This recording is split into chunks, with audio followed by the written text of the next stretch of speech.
مرحبا بالجميع الصحفيين اللي حاضرين معنا وبالمناضلين، حنا اللي هما اللي رحبوا بنا، بالمناضلين ديال التنسيقيه تكاد للدفاع التنسيقيات والرأي العام عامة. هاد الندوة الصحفية غادي تدار فيها نضالات ديال التنسيقية منذ تأسيسها في 21 فبراير 2020. دار النضالات ديالها والترافع ديالها الإعلامي إلى آخره، وأيضا ما يتعرضون إليه من اعتداءات، خاصة الاعتداءات الأخيرة اللي واحد السياق ديال الاحتجاجات اللي وقع في المغرب كامل ضد مصادرة الأراضي ديال الساكنة الأصلية، سواء في الغرب أو في سوس أو في الوسط أو في الشمال أو في كل مكان. والتمارة الصغيرة يستغلوها، والدولة غدير التنمية. كتقول المبرر ديال التنمية، راك شفتوا الميثاق ديال الاستثمار اللي خرج أول مرسوم فيه ديال الطبقة الكبار ديال المستثمرين، ومن بعد عامين عاد خرج المرسوم ديال المقاولات الصغرى والمتوسطة، وهذا فيه دلالة. وأيضا النموذج التنموي اللي حاطين تهميشا خاصة في الأرض، لأنه الدولة هكا دايرة. الاستعمار جا خلق طبقة ديالو، مشى خلى لينا ديك الطبقة هي اللي كتسود، سواء من الجانب الثقافي ولا لي فرانكوفون ولا من العقار.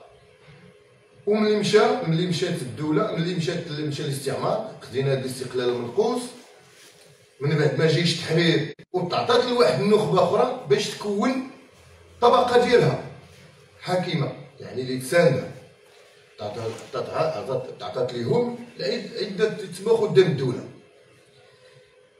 والطبقة الهشة صيفطوها لضواحي المدن باش تخدم عندهم، أو المناطق خارج المدن مهمشة ما فيها ما لا ضوء. يعني هذا الآن كيوائف في ضواحي المدن. دابا تهدمات البراك، كيجيو كيهدموا الناس، سواء البراك ديالهم سواء أراضي حقيقية ديال لوديو ديال الصبا وكذا، يعني خدامين الناس عايشين فيها، كتهدم لهم وكيترموا الأسر للمجهول في كل مكان في المغرب. مصادرة الأراضي ديال مواليها في جميع مناطق المغرب أيضا تتم. إلا غادي تكون شي تنمية، خصها تكون تنمية ديال يربح منها الإنسان أولا، فيها رابح.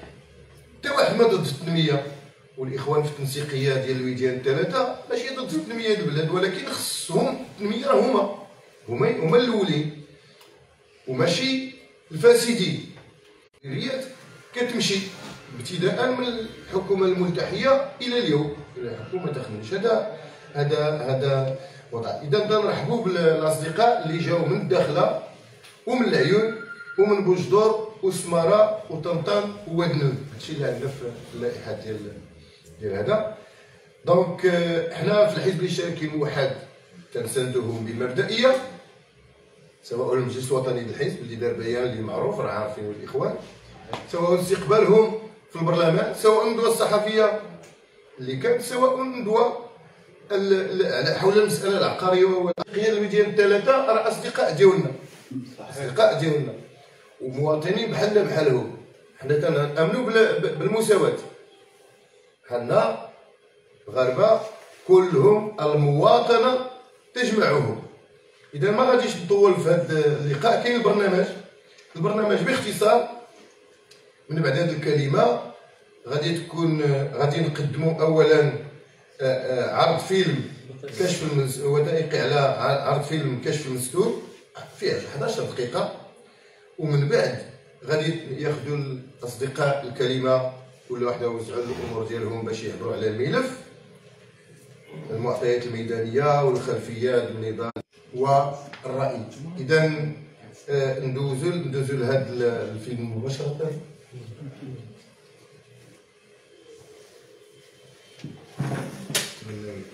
الصوت تيدير شويه شكرا. الصوت كيفاش؟ شوف هذاك الصوت غادي يفتح هنا، ولكن زيد بدا اول الصوت من عندك.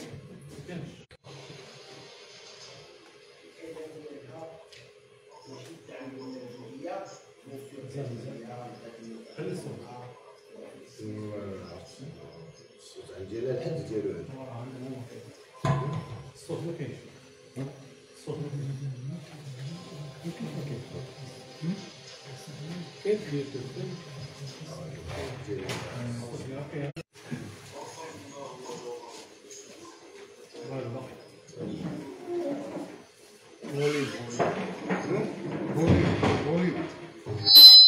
الحد ديالو راه الصورة غادي تبين.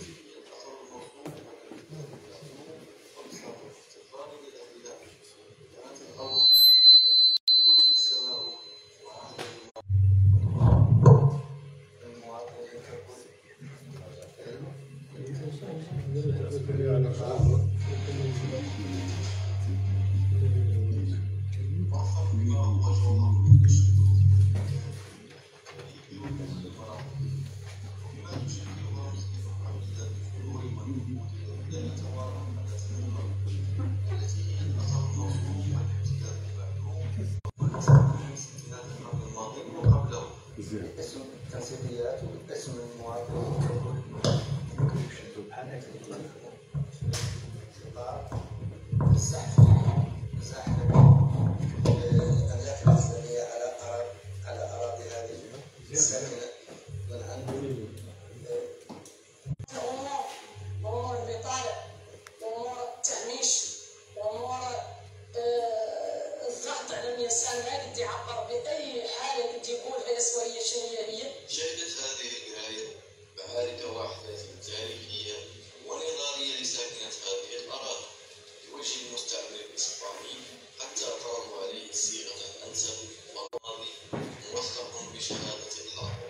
من 68 وإحنا ما نزل فيها وجيراننا وخدمنا بهذا الشرط اللي جالس اليوم اللي جايت الزلوريات خدمنا فيه خدمونا المستعمر وكان فصل المبارك وغالي وتكفص وعملنا وخدنا ابراهيم بن عبد الله ولا رحمه الله شيل ابراهيم مشكله على ابراهيم بن عبد الله وقال الشو اصبح يفتح اولادي 500 رافع وجاء النهار الثاني كوماند يقولوا اسمه كامل وخبت الاندلس وجاونا اولادي وقالوا من ناحيه الضريب حق تنموي أو حق من الحقوق المشروعة فظلت تحتاج على هذه الأرض عيشا وسكنا ومكسبا. وفي ظل هذه التجاوزات الطارئة والزحف الممنهج وخلق سواد الذهب إلى الحدود الموريتانية. ومحسوب علينا ياسر ولنا جابرين وعندنا باطل فاطمه اصلا ارضنا الحمد لله ما بقى نوع من الخير له متواجد فيه، ما بقى نوع من الخير له متواجد فيه، واحنا ذا كامل محرومين. اولادنا ذا هم مسدين العيون، التلفزيون هي كاريه، واحنا الناس اللي تجي برانيين عطاو لها الديار وتنعطى لها ارضنا وينعطاو لها الغنى في ترابنا وتنعطى لها قيمه في ترابنا. صفرنا ياسر من سالف الزمن وكل يوم يبدلين من عند 75 لمدة 47 سنة هذه. وهكذاك الثروات اللي عندنا الحمد لله موجودة ومن جميع أنواعها. الثروات اللي كاينة ما قد شمينا ريحتها أبدا تتحطم فوق راسنا وما قد رينا نعيش. ما نقولش موالي البلاد والله ما قد صدت نبدا ويانا واجد عندي 9 أفراد حالة ولا تفرعية المطاع حق وراءه المطالب والمطالب بالذات حق مشروع وإن كانت الأحقية في الاستفادة والأولوية تبقى لساكنة هذه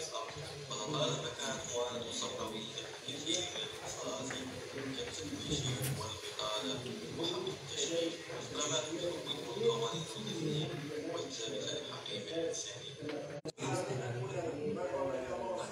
الانتماء لمثل هذه الخروقات والانتهاكات الجسيمة باختلاف العنصر الصحراوي الهوية الأصيلة بأي شكل من الأشكال المباشرة والغير مباشرة وتفرقة الأجزاء كاملة بشتى الأنواع لا يتماشى مع الضوابط المعروفة والقوانين المنتظمة لقواعد الديمقراطية الحقة وأسسها السامية كالرعاية.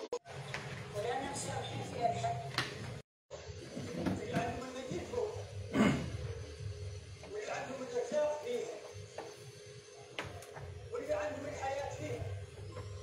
إذن احنا ما لنا الأرض أخذنا فيها أوينا على وينا على وينا نخلقنا فيها واللي مات مات فيها واللي حي حي فيها والباقي مليان هذا يتمثل يحيانا كاملين. الله ولا يرجعون دعيهم المولى اليوم ما نصابرين والقمر ولا المعدود ولا الدبوس لتولى كم على الأرض لموت الشباب.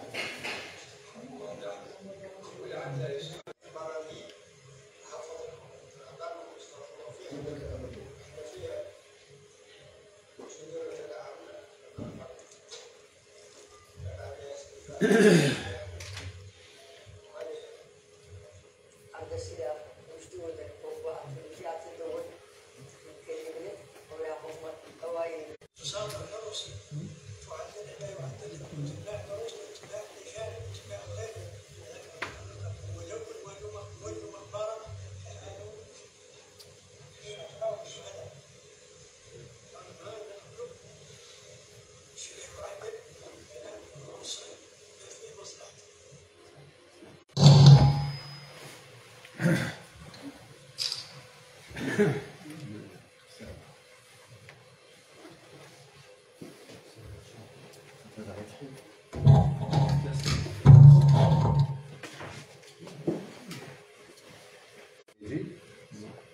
وأحمد بوهدة ومحمد الشهد وعبد الله فرح ومحمد المامون من الداخله.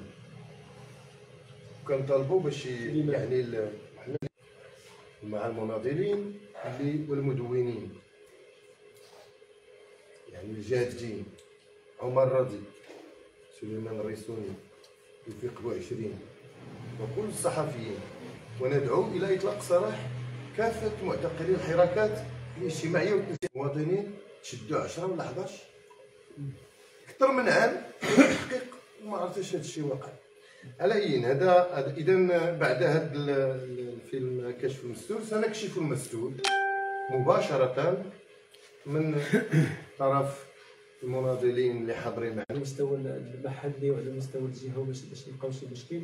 ولكن لما ناتي الى الرباط فقد بلغ السيل الزبر. ولكن قبل ما نتكلموا على القضيه ديال الارض، هذا اللي كنتكلموا عليه كان واحد مستجد هو كاع اللي حفز ذاك التوجه والرباط، وهو واحد الجريمه وقعت في مدينه العيون يعني بسبب ديال سميتو، وهذا كيتسمى السطو. المهم اللي وقع هذاك الهجوم على هذيك ساكنه هذا خص تقريبا 6 كيلومتر على مدينه العيون يعني بجامعه بكرع. يعني تم هدم منازلهم فجرا واسباب ديال هذا المسائل. مشاو لواحد الرحله واحد زياره تفقديه باش يديروا رابور على هذا الشيء اللي وقع يعني بشكل عادي. فاذا به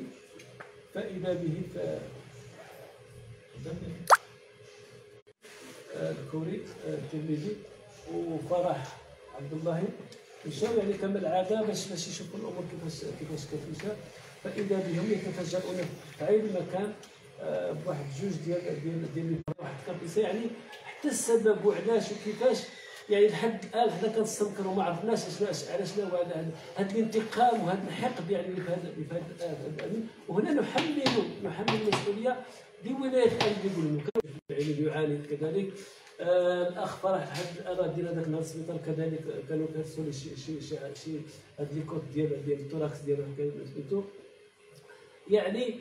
وهاد الفوضى اللي كنا حنا كنقول يلا بغى يستفسروا شنو هو المشكل، فاذا بهم هذاك الشيفور ديال هذيك الدوريه جا شي تليفون شويه تبدل عليهم، قال لهم ودي هذا السيكتور ماشي ديالنا ديال الجدرميه، الله يهنيكم هذا حنا ما كاينش بهذا الشيء فهمتي.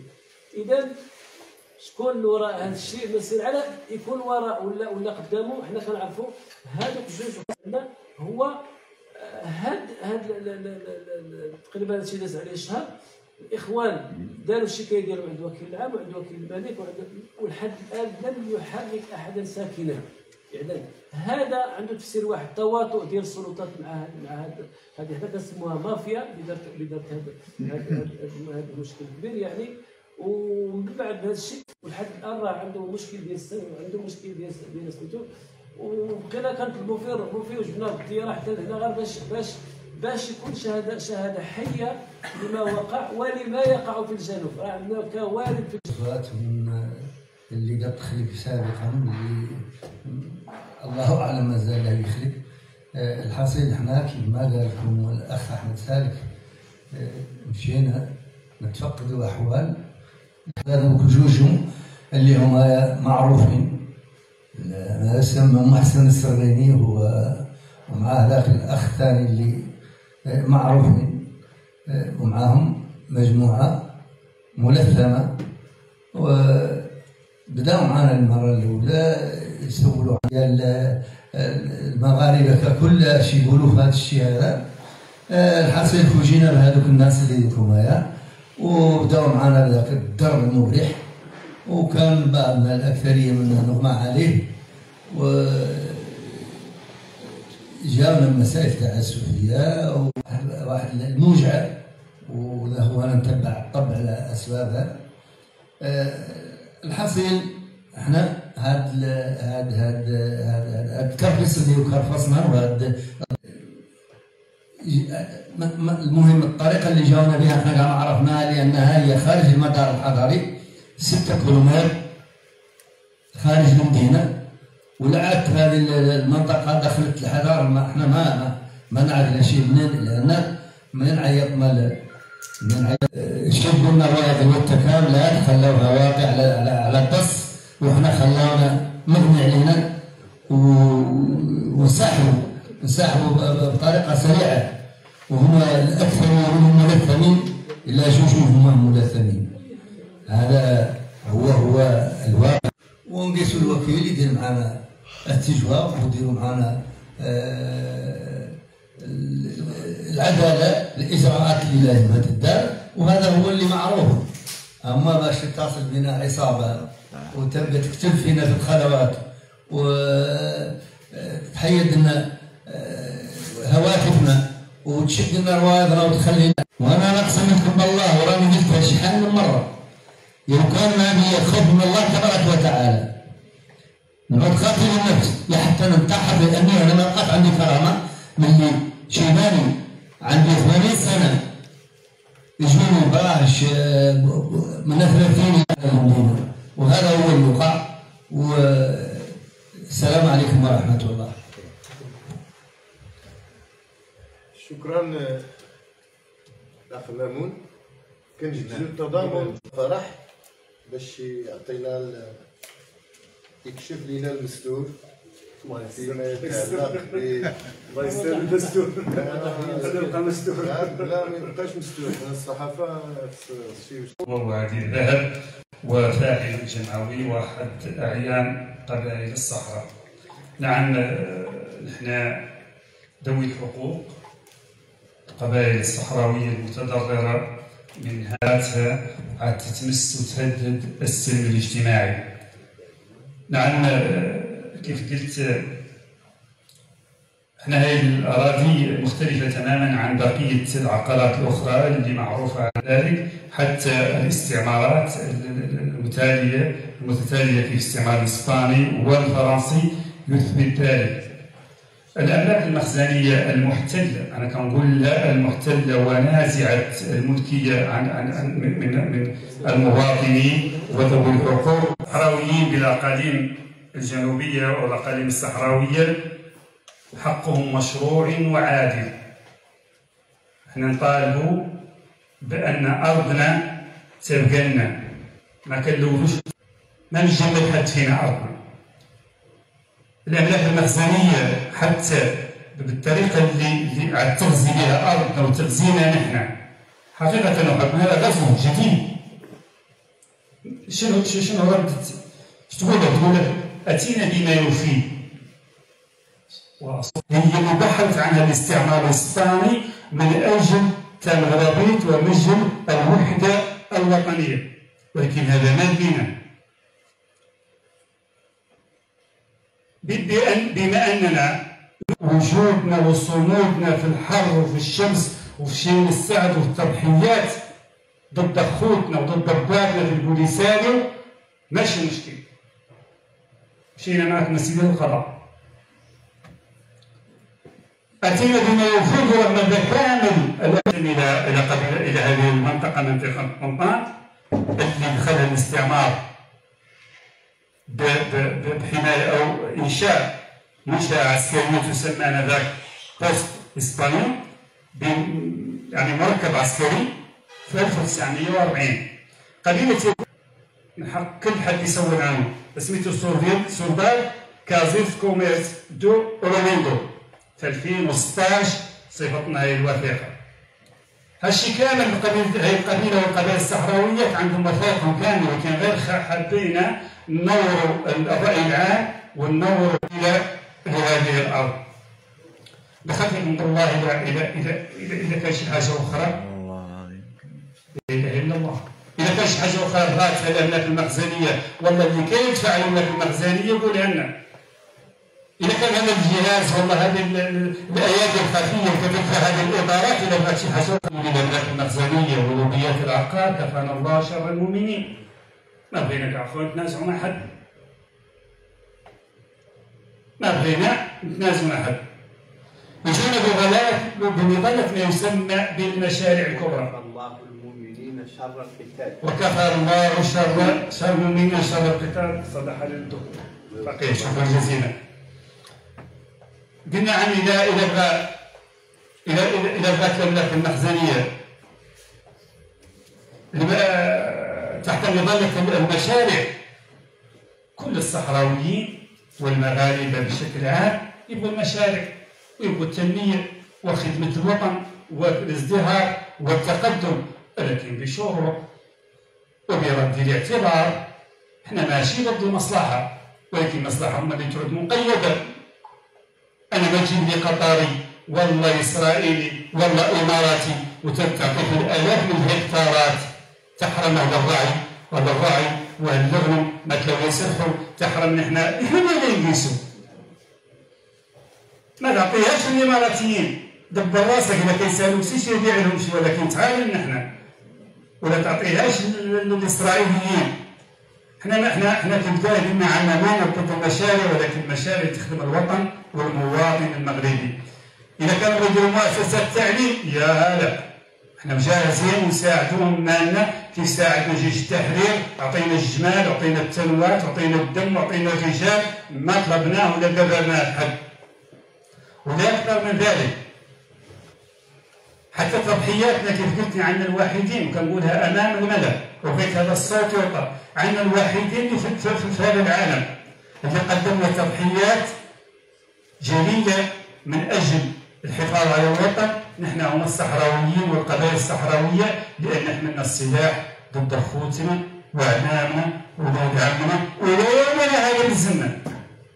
ما كاينش شي تضحية في العالم، ما كاينش شي سرغيني راه السلاح ضد سرغيني، وما كاينش رباطي راه السلاح ضد رباطي، ولا كاين شي مغربي من الشمال من الجنوب راه السلاح ضد خوه. إلا هاو القبائل المغربيات الصحراويات اللي لحقوا هذا النوع من التضحية اللي تجد في نفسهم من الشجاعة. قلنا عن إذا نصفنا القضاء هذا مطموع فيه ومديور فيه، وإحنا مزلنا في هذا الدرب سائلا. إذا ما نصفنا القضاء للكعبة ربو يحميها.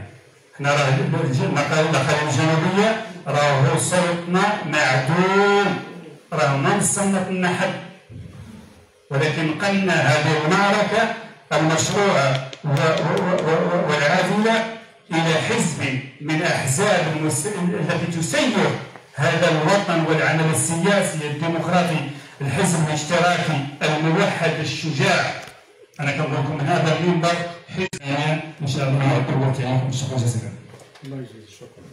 شكرا للسي عبد الله فرح على هذه المداخلة المرافعة القانونية والسياسية أيضا الإعلامية اللي وضح هذا الملف هذا ما يقع، وأثارنا هذا التفويت خاصة للكيان الصهيوني، تفويت للكيان الصهيوني الأراضي الصحراء. كان حاضر بزاف. هذا يعني مشكلة كبيرة باش يتغلغل لنا الكيان الصهيوني في الصحراء في المفاصل كما تتغلغل في المفاصل القطاعات الأخرى وشرايين الاقتصاد، هذا مشكل. ندعو أولا لإسقاط هذا التطبيع كامل. المغرب ما خصوش يدير علاقات مع كيان يبيد جمعة مباركة. نشكر الأخ والرفيق الأستاذ العلمي، ونشكر بدورنا الإخوان والرفقاء في الحزب الاشتراكي الموحد الحقيقة اللي كانوا دائما دعما لنا وسندا لنا في جميع المحطات التي مررنا بها. وحتى لا أطيل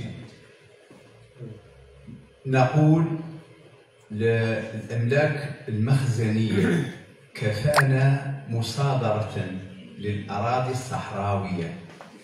الأراضي الصحراوية للصحراويين، الصحراويين اللي ضحوا من أجلها وكافحوا المستعمر الإسباني وأسروا وعذبوا واعتقلوا، ولا بقى نوع من الممارسات الشنيعة إلا مورست عليهم، فكان جزاؤهم التفقير، التجويع، الممارسات اللا إنسانية. وهذا ما يحز في القلب، لأننا نحن كان لنا الشرف أننا عايشنا مقاومين ومجاهدين، وكانوا يحكونا على ذاك الجهاد اللي كانوا لا يبتغون فيه إلا وجه الله تبارك وتعالى، دفاعا عن حرمة وقدسية الأرض، في حين أن الأملاك المخزنية والمحافظة العقارية إلى هذه الدقيقة اللي أنا نتكلم فيها اليوم الداخلة صادروا فيها أكثر من 3 ملايين، وغير في هذه السنة 300,000 هكتار صدرت وحفظت وفي حين أن السكان الأصليين لهذه المنطقة اللي هما قليلون في العدد كبيرون في المساحة. نحن مساحة جهة الداخلة وادي الذهب أكبر مساحة من 5 جهات من المملكة، لا نحسبهم لكم: جهة الرباط، جهة مراكش، جهة طنجة، جهة الدار البيضاء، جهة فاس. هاو أكبر منهم جهة الداخلة مساحة وأكثر ثروة. نحن نتمتع في هذه الأرض حبانا الله بالكثير من الخيرات، ولكن نحن لا شوف واشبع، بحال الدري شم واشبع. الناس يوكلوا والدري مسكين يقولوا له شم واشبع. هي هذه. احنا عطانا الله تبارك وتعالى ثروة سمكية اللي هي زون سي، هي الوحيدة اللي بقات من الثروة ولا تستنزف، لأنها الطريقة وريك باش يخدموا فيها وباش يعملوا فيها وباش هذا نوع من الاستنزاف الخطير وندق ناقوس الخطر. وفي هذه الموسم الفارط هذا غير هذا الموسم غير هاوك الصيادة التقليديين دخلوا واحد المبلغ مادي ما يمكن حد يعبر عنه، وضيعه من هذو الفيرمات اللي كيصدروا هذا. ولكن نحن الصحراويين ما مدرجين فيهم. كاينين 3 الناس هما اللي كنعرفوا فيهم، وهما اللي لا من الدرجه الثانيه، ما هم من الدرجه الاولى. ولا نعطيكم واحد الرقم بسيط ونختاركم كاملين تتاملوا فيه، اللي هو حساد الدرهم. حساد الدرهم هو يقول بفيه ماشي احنا كنقولوا عنه. قال عنه هذاك الفرنسي 960 مليار، وكان دخل على الخط وزير الداخليه ووزير الفلاحه الى اخره، والقصه مشهوره.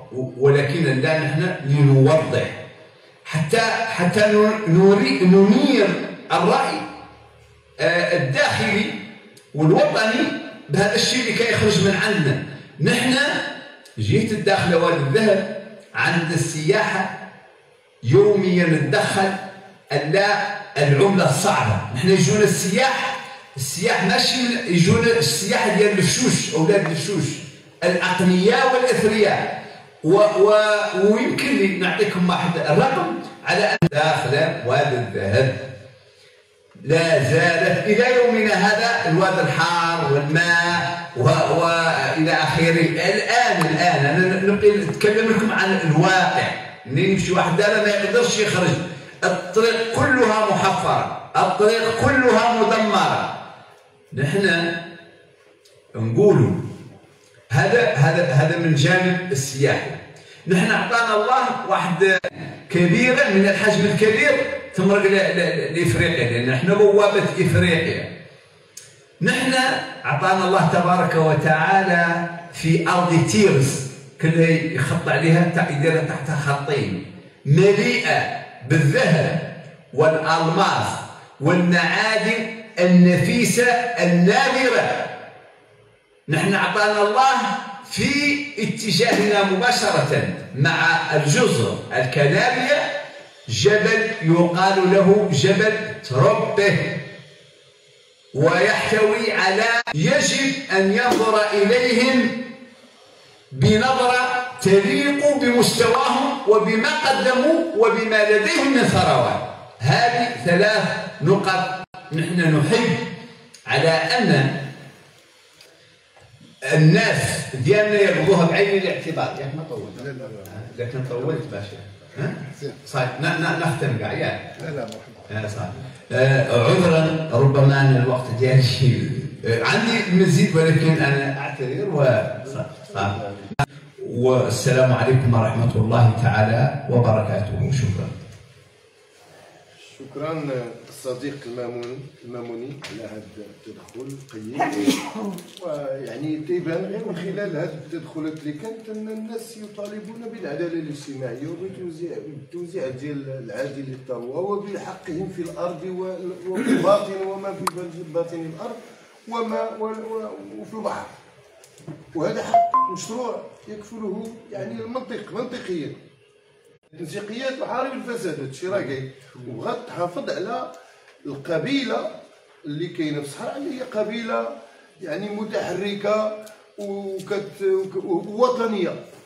هي النواه ديال الصحراء. القبائل اللي كاينين كاملين هي قبائل اللي قاوموا الاستعمار. اللي بغى يطلع غير على صفحات من جيش التحرير المغربي اللي داروا الفقيد محمد بن سعيد يتيد، راه كيعرفوا الشعراء ديال الصحراء، غيعرفوا ان الصحراويين والصحراويات في الطليعه ديال المقاومه ديال الاستعمار. ندعو الدوله المغربيه اللي كيحكموا باش يلتفتوا لهذه القضيه ويخليوا المواطنين يعني يعيشوا بسلام في اطار من الكرامه. انا سمعت الكرامه اللي هضر عليها تلميذي، راه حقيقه ملي كتحس بالعبره راه هذه ما بقى ما يتقال، لان كرامه الناس في العيش الكريم تكون هذه القضيه. غادي ندوز مباشره الكلمه للاستاذ احمد السيد كبيرو ليدلي بدلوه في الموضوع. تفضل استاذ. أجدد التحية للحضور الكريم، وغير باش تحطوا الصحافة باش ما خدام في ولا ديال خدام هذاك.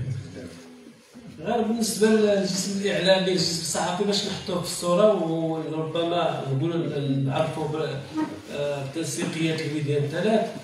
يعني هذه تنسيقيه الوديان 3 يعني مشينا في سياق مكرها اخاك لا بطلا. يعني ما خرجناش هكاك يعني عن تخمه ولا خرجنا هكا بغينا نمشيو نكلفوا رئيسنا بهذا المسائل، ولكن وما نخرجنا في هذه التنسيقيه الا كما قال الرفيق العالمي الا وهي قضيه عادله، لان ماشي اي واحد غادي يواجه الدوله وجه الاملاك المخزنيه ولا شي حاجه الا ما كان عنده قضيه عادله رغم قوه الخصم وهذه المسائل. وحنا ما تنسيقيه الوديان 3 يعني كان الميلاد ديالها يعني بعد مخاض عسير وبعد صبر جميل، يعني مشقه. حنا كنتجاوزوا واحد العدد ديال المسائل في هذا الاطار، ولكن ملي شفنا هذه القضيه ما كانش يعني انفراديه، هذه القضيه ديال الاستيلاء على ارض القبائل، ولكن كانت ممنهجه. ملي دخلنا في القضيه ديال حسينا بهذا الشيء يعني ممنهج، هنا كان التدخل ديالنا للدفاع على هذه الارض. هذه الارض يعني اللي خلاوها مسدوده وعايشين فيها حنا قبائل تقريبا اكثر من مئات السنين، وكنعرفوها كذلك، وكنعرفوا بان هذه الارض دافعوا عليها جدودنا من الاستعمار الاسباني، الاستعمار الانجليزي، الاستعمار الفرنسي، الاستعمار البرتغالي، وتكبدوا كذلك والتضحيات، وعندنا شهداء في هذا الميدان. وهذه الارض كذلك ديال القبائل هي امانه في عنقنا، كما خلاوها جدودنا امانه في عنقنا. القضيه ديال الارض بالنسبه للصحراء القبائل باش نوضح للاخوان الصحفيين، حنا ما عندناش هذه القضيه ديال اللي وقع بالنسبه للمستعمر الفرنسي في 1712. مشى الاجود الاراضي اللي كاين هنا في سميتو وخرج قوانين استعماريه باش يستولي على فعلا استولى على واحد العدد ديال الاراضي تقريبا في اطار الظاهر 1913 1914 1916 1924. هاد الظواهر هذه الاستعماريه كانوا يعني غادي في هذا الاطار. لكن الغريب في الامر ملي خرج المستعمر اللي كانت في هذيك الوقت بقى ديك الاوليغارشي ما بغاش يلقى هذيك الارض، قال لك هذيك الارض خلاوها بالعون من القبائل، وربما يعني ناظر خرج شي ظاهر كيقول بان عندهم حق الاستغلال. على كل حال وهنا فين كيبقى القضيه ديال اراضي الجيش، اراضي الجماعيه، سما واحد عندهم مسميات وكيلعبوا فيها كما بغوا تحت وصيه وزاره الداخليه. حنا ربما هذا اطار قانوني، واخا لو حبيت الاطار القانوني كل شيء حق اريد به باطل، هذا الاطار باش يستولوا على اراضي القبائل. لكن بالنسبه لنا حنا الجنوب عندنا حاله اخرى، عندنا اراضي القبائل. هذه القبائل يعني الغريب في الامر على ان شنو هو المشكل دابا هنا المغرب في اقاليم الصحراويه، واد نون الساقي الحمراء والذهب، عندنا كل قبيله عندها لو تيريتوار ديالها مئات السنين. انا ملي كنقول مثلا قبيله ولاد الليل عارفين لو تيريتوار ديالها كل شيء، مثلا كاين في الداخله او السر هذيك المنطقه كل شيء كنسموه حنا ولاد الليل. ونجي انا مثلا واد مثلا خبرت مسوحين دخلت تما فاني غريب، واي حاجه درتها تما بانني كنجي كندخل واحد القبيله ماشي ديالي. كنجي كذلك القبيله مثلا العيون مثل السماره والعيون، وكان ايتوسا ازوافيد مثلا منطقه اساس الزر اللي كتسمعوا هذاك سي زون بريفي ديال بروبريتي بريفي ديال ايتوسا. وما يمكنش مثلا يجي واحد اللي يقول لك راه لكم ولا شي حاجه. اذا هذا الشيء كان مفرغ كل شيء معروف، وكان في المسائل اللي وقع على ان الاستعمار الاسباني يعني خلى الامور كذلك، يعني عمره ما استولى، عمره ما دع حتى شي حاجه من هذه المسائل هذا، وبقاو الامور غادي هكا. وبقاو لان بالنسبه للانسان الصحراوي راه ما عندوش شي قضيه ديال لا عنده دار ولا شي حاجه. ملي كنقول مثلا عنده هذا الاسباس باستورال ديالو، عنده الراعي ديالو، المسافه كيمشي 8 كيلومتر هكا 9 كيلومتر هكا، كلشي داكشي ديالو. يعني ما هذيك ارض كيتسمى شياع ديالو كيمشي كما بغا. ولكن بالنسبه لنا حنا ما كاين مشكل، قلنا الدوله غادي تمشي في هذا الاطار، تمشي في هذا الاطار باش تمشي في هذا الاطار باش تعطي لواحد في اطار الاستثمار ولا ما كاين مشكل، دير الاستثمار ديالو دير المسائل ديالو هذا. لكن اللي وقع على ان قيل بان الدوله كدير واحد القضيه خطيره، كتدير الاراضي بحال كدير واحد لا كوليكسيون ديال ريكيزيسيون، يعني غير كتجمع ما كاين استثمار لا والو، لدرجه اننا دابا حنا تقريبا 84.5 ديال الهكتارات في ظرف قياسيه في ظرف 4 سنين. سو كيف ان هذه مؤامره، يعني الاستيلاء ما يمكن نسموه غير مؤامره واستيلاء وسطو واغتصاب وكونفيسكاسيون يعني ديال الاراضي. هذا هو اللي نقدروا نسموه في هذه القضيه. اش بغات هذا الشيء ما كاين لا استثمار ديال ديك الله يخليك، لان الا كان شي استثمار غادي يكون معقول. كنشوف واحد الاتفاقيه هنا فيها هذاك نور 1 نور 2 نور 3 نور 4 نور 5 ديال اللي وقعوا الملك في ورزازات. هذاك تقريبا فيه 8 مليار ديال الدولار استثمار مزيان، وفيه 4 باش سميتو فيه باش يدير هذا المشروع يعني كلفوا 4000 هكتار.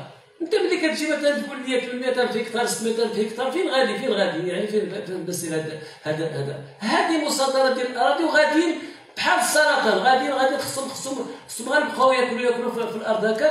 وحتى ملي كتمشي للقانون مثلا تمشي للقانون كاين هذا الظاهر ديالو في 13 كيقول لك كيجي المحافظ اش كيجي واحد 2 ورقات كيقول لك هذه اراضي مسترجعه من اسبان، وكيقول لك واحد كل المحتويات، وكيجي عند المحافظ كيقول لك دير لي مطلب التحفيظ.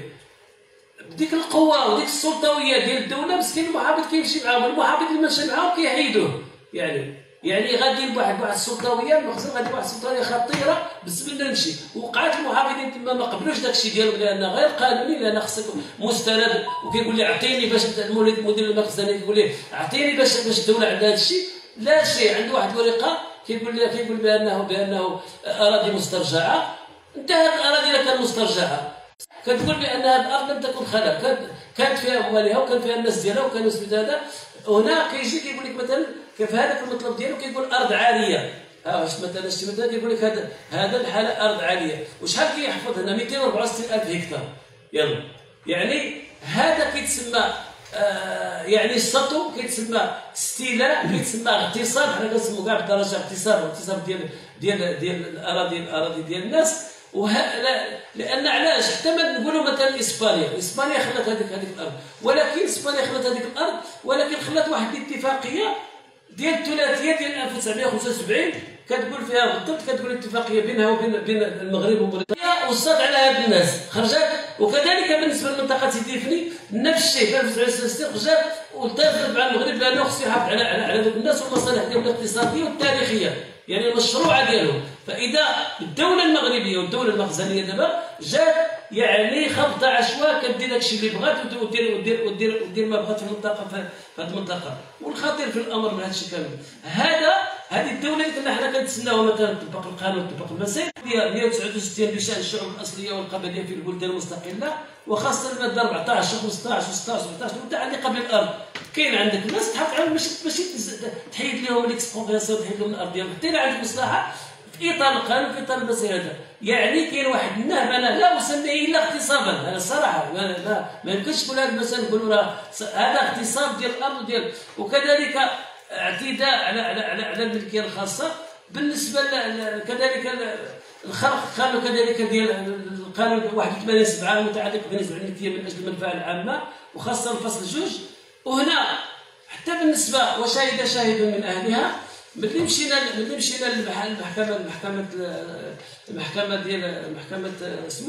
المحكمه ديال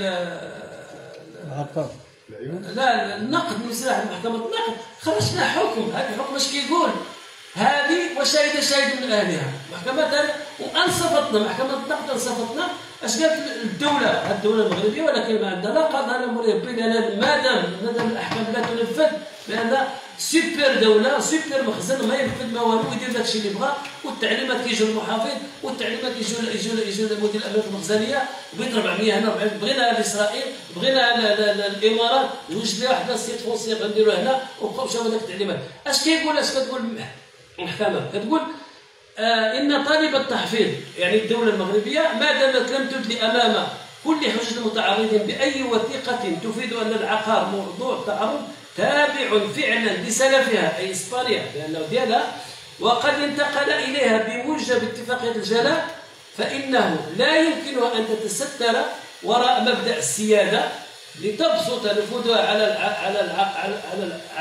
على ملك الاخرين المذكور وتحويله الى ملك خاص لها ما دامت لم تعز مثلها باي حجه. يعني انت العبقريه ديالك والسياده ديالك غادي دير الارض ديالك، فهمت؟ يعني الملكيه يعني لم تحترم في هذا المنطق اللي كنشوفوا دابا حنا بالنسبه لنا. وكذلك بالنسبه للحجم اللي ناخذ حنا كاين على اراضي الغير. هذه رساله، ولكن شكون غادي يطبقها؟ ما كاين اللي غادي يطبقها. ثانيا بالنسبه للحجم الاستثمار اللي كيقول دابا هو كيقول الاستثمار، ما الاستثمار غادي يدير الاستثمار، ما كاين لا استثمار لا والو. كاين نهب وكاين استيلاء وكاين كونفيسكاسيون وكاين اغتصاب ديال الاراضي اللي كاينه. انا ملي كنجي مثلا نقري مثلا العيون مثلا، وكنجي مثلا كنلقى مثلا هذا المطلب 4982 على 17 فيه 900,000 هكتار، يعني هذا اش كيعني؟ هذا دوله الذهب ما دار لنا والو، ما دار استثمار ما دار والو. يعني بغيت هكا كتجي مثلا كذلك هذا المطلب 3917. وعلى ذكر القضيه هذه المعلومات ما يمكنلكش تشوفها لولا انها مجبره الدوله ديرها بجريده رسميه باش تحفظ. ما كل ما كتوصل جريده رسميه ما غادي نشوف والو، حتى تمشي الصحراء كامله تمشي ما وما يعلموك ما والو. ما يقول لك راه كاين برناج كيدوز هذاك الدرون كيدير البرناج كيدير الكاداستر المسائل ديال هذا ويخلي عباد الله كيشوفوا طارق هذيك الارض. حنا كنمشيو دابا للجهات الرسميه كنلقاوهم حطوا هذه المسائل. هنا كذلك العيون الساقيه الحمراء كاينه 500,000 هكتار 3917. هنا كذلك مطلب 5311 فيه 800,000 هكتار. ملي كتقول 800,000 هكتار هذه يعني دوله بحال قلتي بلجيكا هذه. وبالمناسبه الوابل والساقيه الحمراء والذهب هذه المساحه ديالها كامله توازي مساحه المانيا. الا حسبنا غير باب الصحراء مثلا حتى الكركارات توازي مساحه المانيا. ويعيشوا المغاربه تما ويعيش كلشي اللي بغى يعيش وهذا. ولكن هذا الشيء اللي كدير الدوله مثلا، لان في اخر المطاف حنا تبعنا واحد الملف وزيد كذلك الملف 300,000 هكتار في اقليم المحبس، 264,000 جماعه الحكونيه، 150,000 اقليم المسيد، 150,000 هكتار كذلك عوينتي غمان اساسات. وزيد هذا الشيء كامل، هذا المرصد ديالنا هذا الشيء كامل تبعناه بالمسائل. وزيد غير في هذا الشهر ديال مارس بالنسبه للداخله دابا جاونا تقريبا 300,000 هكتار غير المطالب غير لمده شهر واحد. اذا هذا ما يمكن تقول مثلا ما تقول ما في غير يعني اغتصاب وهذا مصادره الملكيه. فين غادي بهذا الشيء بهذا الزيتو؟ حنا بالنسبه لنا رغم وحنا كنشكروا كذلك الاشتراك الموحد اللي وقف معنا في هذه المسائل. وهذا ان الجبهه الداخليه نورمالمون خصها تقوى وتزيد وتثبت، ولعب دور كذلك الاشتراك الموحد في تقويه الجبهه الداخليه ديال الصحراء. وحتى الناس اللي كيضحكوا علينا كيقول لك اسيدي انتم كتقولوا المغرب داير هذا هو كيدير لكم الاراضي هو كيدير لكم، يعني كيعيبونا بهذه القضيه. وحنا متشبتين يعني الا كاين شي تغيير غنديروا التغيير من الداخل وغادي نمشي.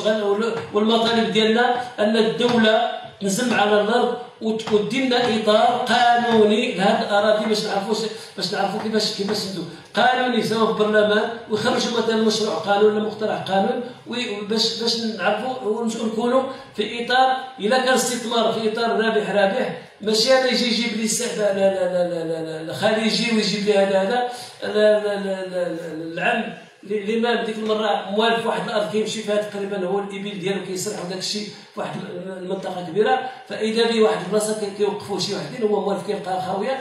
داروا لي هذيك المحميه ديالها شي اماراتيين وخرجوا لي قالوا لي يلاه هي عدي غادي سير غتمشي غنجيب لك جدرنا يلاه سير. وداو تقريبا شي 20,000 هكتار تما. اش كيديروا فيها شي طيور تما ما كاين استثمار لا مولي لا والو. فهمت يعني هذا يعني ما نعرف. وزيد عاوتاني غادي ملي كتقول الامارات راه هما اسرائيل، هادو وكلاء ديال اسرائيل بالنسبه للخارجيين كامل، هادو وكلاء اسرائيل. كذلك بالنسبه للناس اللي معنا ديال الكسابه كذلك حتى هما ضاعوا يعني في الابل ديالهم المسير ديالهم، وما عندهم حتى مساعده لا من هذاك المخطط الاسود ولا مع المصيبه بحال هذاك الشيء اللي دار هذاك خموش سميتو. ما كاين حتى شي حاجه نهائيا. هذا اللي في دكانه هذا كيزاد عنده عجل كيدير على الدرهم، هذا كيزاد عنده جبل ما كيدي والو. فهمت؟ يعني سميتو هذا التمييز بين مثلا بين الشمال والجنوب في القضيه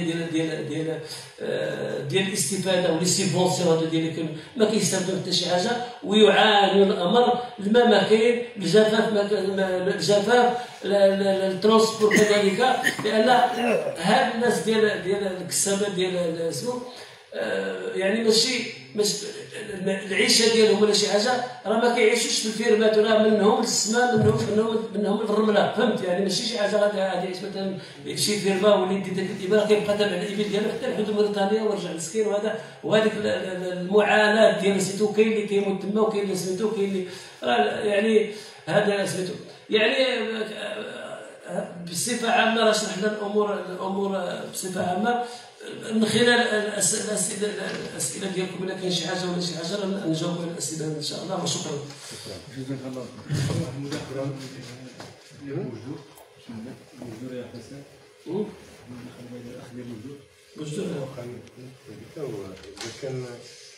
غنسيت واحد النقطه واحد الدقيقه سي العالمي، واحد النقطه مهمه، وهي كان معنا عمر راضي ديك المره هنا، وعمر راضي دار واحد التقرير مهم بزاف، لان ربما عمر راضي السبب ديال الاعتقال ديالو هو الاستقصاء ديالو في هذه القضيه، لان هذه القضيه ديال الارض ديال قلب ولا موقوته، اذا مشيتي دخلتي تما راه دخلتي لهذاك ديال المحل غادي ياكلوك غتقرب لهذا الشيء، راه مصيبه. دابا حنا لحد الان كنا معولين على 20 منبر ولا 30 منبر غادي جاو الناس بحال هكا، ربما كان ضغط على الاخوان الاخرين ولا شي حاجه، المهم وكنحيي الاخوان اللي معنا هنا.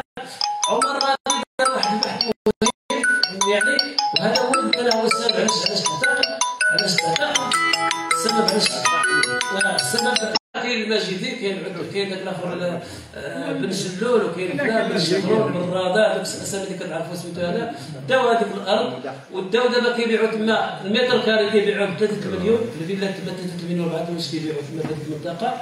وهذه الطريقه وقعت عندنا كذلك بالنسبه لكلميم، جات واحد الشركه سميتها فراديسا نفس الشيء، شدوا هذاك فيه تقريبا 12000 هكتار، شدوا فيه 12000 هكتار هذاك اسمه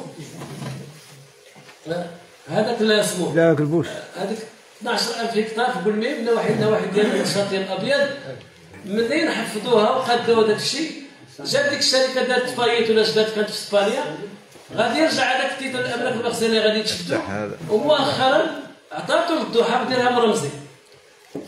هذا دابا حنا هادشي ماش خايفين، حنا هادشي اللي غادي يمشي للمغاربه ماشي مشكل يستافدوا منه ولا السكن ولا شي حاجه، ولكن راه كيدور في هذيك اللي اللي تكلم عليها من بعد ديك سليمان، هذوك العائله ديك 200 عائله تعالى راه هي اللي كتاكل هذا الشيء كامل، وغاديه معاه بحال السرطان، وغادي اسرائيل هنا، وغادي الامارات، وغادي في هذه النقطه بدنا نبداو صافي. وشكرا. شكرا سي احمد السي كبيروك. أنا نعطي المباشرة الكلمة للأستاذ الأنصاري مبارك إذا كان شي إضافة باش نعطيو إذا كان أسئلة ديال الصحافة.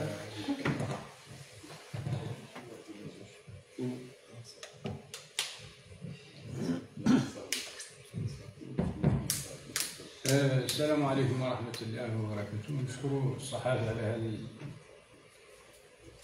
التحفز اللي استقبلتنا، الله يجازيهم. احنا جينا هنا لحقوا رسالتنا ككسابة كفلاحة ومجتمع مدني. احنا بالنسبة للفلاحة الأرض تكلمتوا على ما يفيد جيل، وقلتوا الإكراهات كان تقريبا فلاحة الأحلام وزيدوا على ذلك اللي قلتوا فيه. هذا اللي قلتوا راه كامل واقعي معدل لا من قد السكن، على ذلك اللي عنده ولا وتد يمشي ويزور لا براكة عنده والله بولد خليه لا يخلوه ما هو داير ليش لا هو داير راح ماشي يبدا ياخذوا له شي يقولوا هنا داير واحد، وهذا ماتنا مجبور في الصحراء قطعا.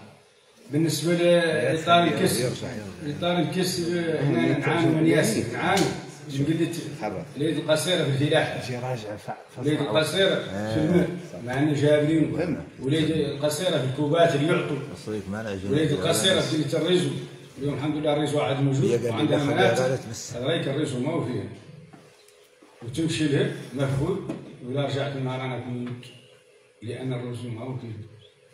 زياده على ذلك الذي نتنقلوا عليه شي قالوا السيارات الدفع الرباعي وهي لاند روفر، وعاد كاع متخطيتها العين ما تلقى حد أعطيها قيمة، والدولة عفاتها وهي قاعة فيها الحال.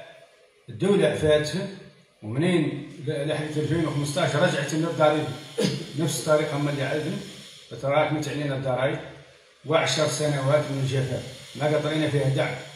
اللي يشين قالوا لهم ما تلخالف أبدا في الصحراء كامل ولد والله ما هي معالجة، فيها جرة وفيها المرض وناقصة من جميع الأدوية وناقصة من جميع الأمورات اللي تدعم بها الفلاحة. احنا بعد ما تلحقنا ولا لحقتنا يلحقنا من هالشيء بسيط، واليوم لحقنا رسالة نقولوها المنبر الصحافة الله يجزيهم بخير. هذا ندور نلحقوا رسالتنا به جميع المسؤولين على هذا الأمر. السلام عليكم ورحمة الله وبركاته، جزاكم الله خير. شكرا استاذ مبارك. يعني اذا كانت شي سؤال استفسار ولا اضافه من الاصدقاء فليتفضلوا. نعم. اذا ما كانش ننهي هذه الندوه الصحفيه، وكنشكروا الصحافه اللي جاوا يعني حضروا في هذا اللقاء هذا، واللي بداو يديروا التغطيه ديالهم، وكنجددوا التضامن مع الاصدقاء في التنسيقيه الويديان الثلاثه. هذا تضامن مبدئي، ونطالب بالعداله الاجتماعيه وبتوزيع الثروه في المغرب. الصحراء يعني تكون هي الاولى في الاستفاده من ثرواتها السمكيه والباطنيه وفي الارض والسطحيه، وتعطى يعني ويكون الحوار مع ممثلي الساكنه مع التنسيقيه الويديان الثلاثه، باش على الاقل يعني اذا كانت التنميه الناس سمعتوهم لا يرفضون طبعا التنميه بغيناها، واذا تنمات الصحراء راه كيتنمى المغرب كامل والعكس ايضا. اذا خص يكون غير واحد الحوار، خص الدوله تواضع، والصحراء راه فيها حساسيه. اذا هذه الحساسيه خصنا ناخذوها بعين الاعتبار. المغرب دار الحكم الذاتي، دار هذا المقترح، هو البدايات ديالو هو الحوار مع القبائل الصحراويه اللي الارض فيها الناس. هاد الناس خصهم تحاور معاهم، ما يكونش ظلم.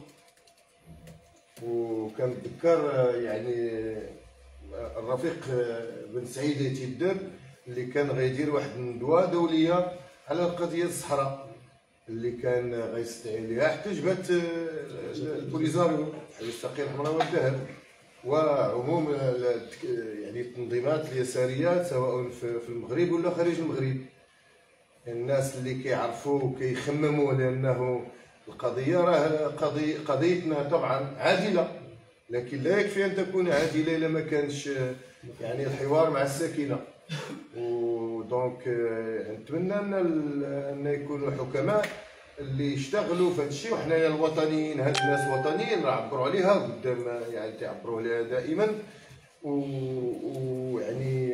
يعني تيخدموا بغاو غير المساواة، بغاو غير المساواة.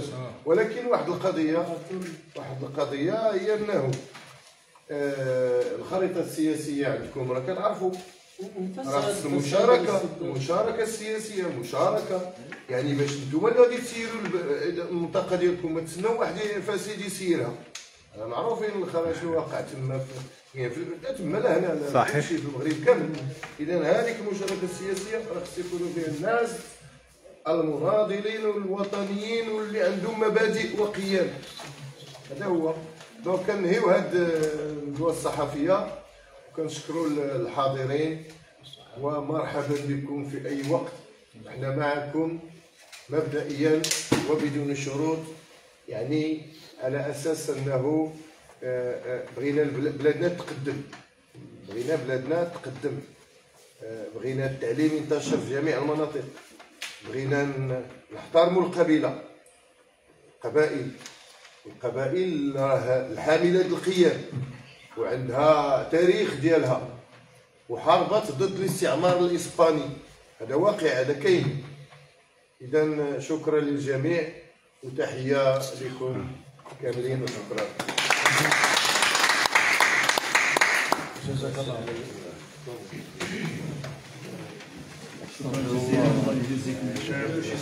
شوف السي العلوي، شوف خليتها باش تبقى شاده هاي في الاخير. دابا دابا دابا دابا دابا دابا دابا